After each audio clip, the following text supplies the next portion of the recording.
Next comic coming up. I absolutely love this man. He has a wonderful accent, and I went to Scotland this year, so I can also do an accent. Did you understand my accent? Well, he appears in clubs and colleges all over the land, ladies and gentlemen. He has a BBC special coming out. Give it up for Rick Bennett.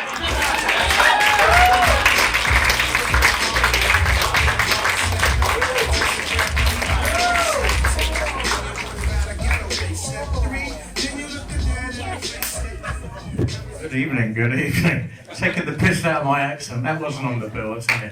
Anyway,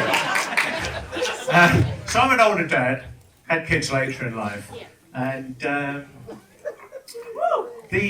weird thing about being an older dad was how technology changed those traditional milestones. I mean, I was looking forward to first words, little first steps.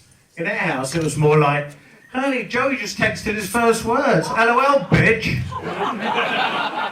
And little Sophie just called her first Uber. Oh, unbelievable. Anyway, now they're older, they really do Uber everywhere. And you know what? Their dinners do too. For what I'm spending on Uber Eats and DoorDash, I could have adopted another kid just to cook for all of us. I mean, raising kids, there's no handbook, right? I mean, they say draw upon lessons from your own upbringing. Well, my dad was born in 1908. And the family pet was a now extinct platypus. Instead of TikTok, they had smallpox. I mean, if I was to adopt some of my dad's parenting skills, it would be like, Jack, if you don't clean your room tonight, you're spending the night in the well.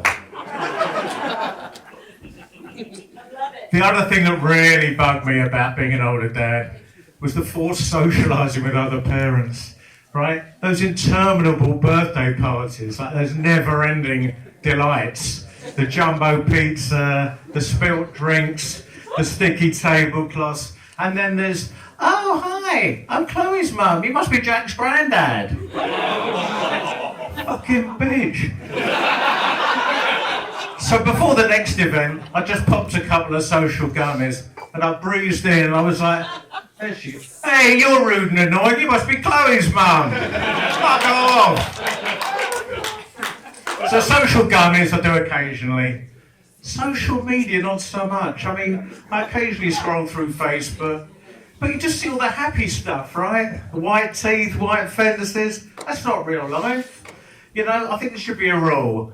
Every 10th post should be a downer, right? Yes. Watch plastic surgery, pics to follow. Girls just got fingered by Edward Scissorhands. Oof. Ouch. Woo. So, went to the doctor last month. All going very well until coming up to the end of the appointment. Mr. Granite, drop your trousers, bend over the table, brace yourself. This isn't going to end well, right? So I looked round. The doctor's got a needle, 8 inches, about 8 inches long, unbelievable. So I said, Doctor, what's going on? He says, Mr. Granite, relax, just a little prick with a needle. Yeah, I said, I know you are, what the fuck are you going to do with it? He didn't like that. Really got the hum. He said, next time you come in, you're going to see my business associate, Dr. Scott. Well, I'll tell you, I'm glad I did. I was in last week. Dr. Scott turns out to be this beautiful, mid-30s, gorgeous, sexy doctor. Blimey, I was like mesmerised. So she sits down and she opens with, Mr. Granite, I'm afraid you're going to have to stop masturbating. I said, Dr. Scott, why is that? 'Cause I'm trying to examine you.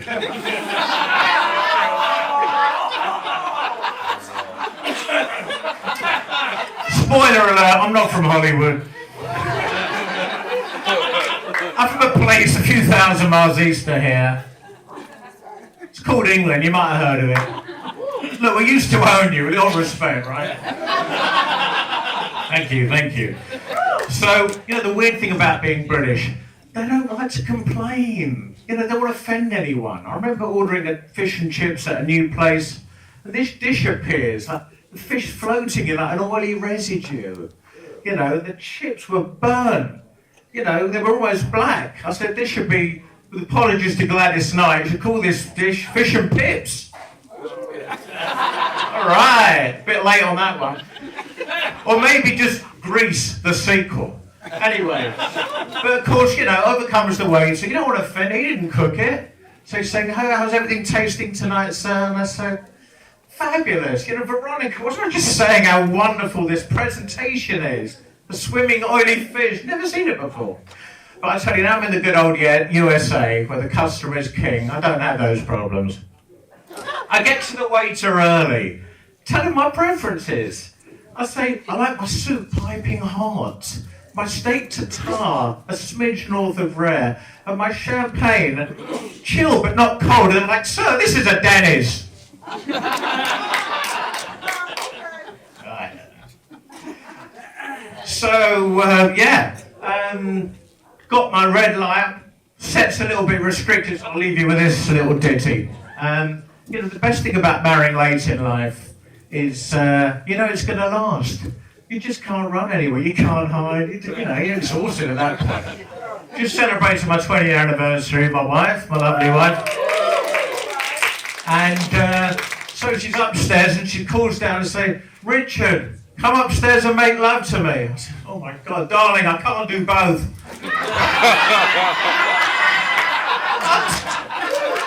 Thank you very much. Rick Granite, thank you.